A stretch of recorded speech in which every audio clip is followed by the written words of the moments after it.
Energy crisis face कर रहे हैं। उस एनर्जी क्राइसिस की वजह से आपकी ज़राअत, आपके तमाम जितने भी इदारे हैं वो मुश्किलात का सामना है। आम इंसान की जिंदगी जो है वो तबाह होकर रह गई है।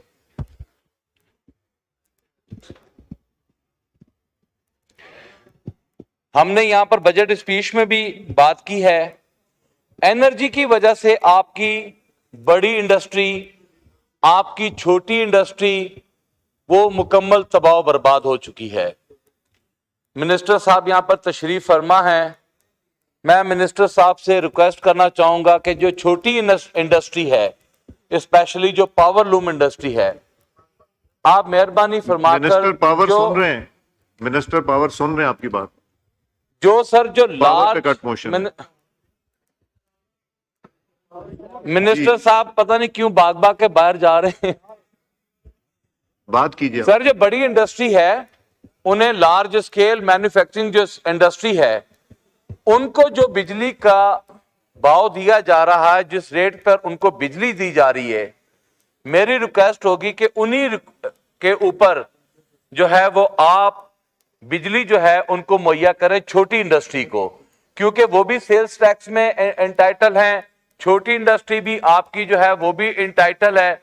लिहाजा बड़ी इंडस्ट्री को फैसिलिटेट करते आप छोटी इंडस्ट्री को तबाह बर्बाद कर रहे हैं। इसी तरह ज़राअत में जो हमारे ट्यूबवेल सेक्टर्स हैं, मेहरबानी फरमाकर उन ट्यूबवेल सेक्टर्स जो है उनको आप फ्री बिजली जो है वो प्रोवाइड करें, ताकि किसान जो है वो सुख का सांस ले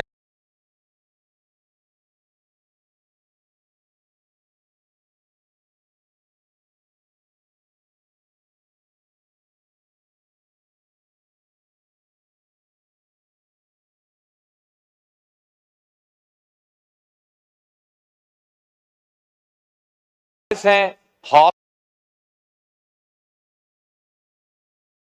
हॉस्पिटल्स हैं, जो हमारे एजुकेशन सेक्टर्स हैं, मेहरबानी फरमाकर उनको जो है वो ऑर्गेनाइजेशन पर लेकर जाएं, ताकि वो इस तकलीफ दे अमर से वो जो है वो बाहर निकल सकें।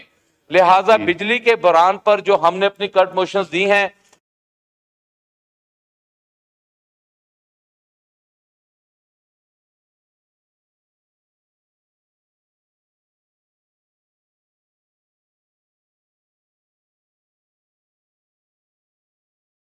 को है गैप को है वो आपका डिफॉल्ट कर चुका है। मिनिस्टर साहब की लाख कोशिशों के बावजूद भी वो आज भी बेबस नजर आ रहे हैं, केपीके में बेबस नजर आ रहे हैं।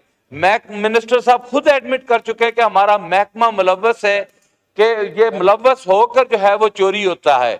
तो मैं समझता हूं कि जनाब स्पीकर, आप प्राइवेटाइजेशन की तरफ भी जाना चाह रहे हैं।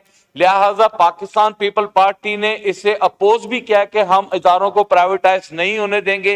हम समझते हैं कि हुकूमत वक्त को चाहिए कि वो अपनी पूरी ताकत का इस्तेमाल करें, ताकत का इस्तेमाल करके जो है चोरी को रोकें, चोरी को रोक कर जो है वो बिजली को कम से कम लागत पर लोगों को दें, ताकि लोग जो हैं वो सुख का सांस ले सकें। बहुत बहुत शुक्रिया जनाब स्पीकर। गुलाम मोहम्मद लाली साहब।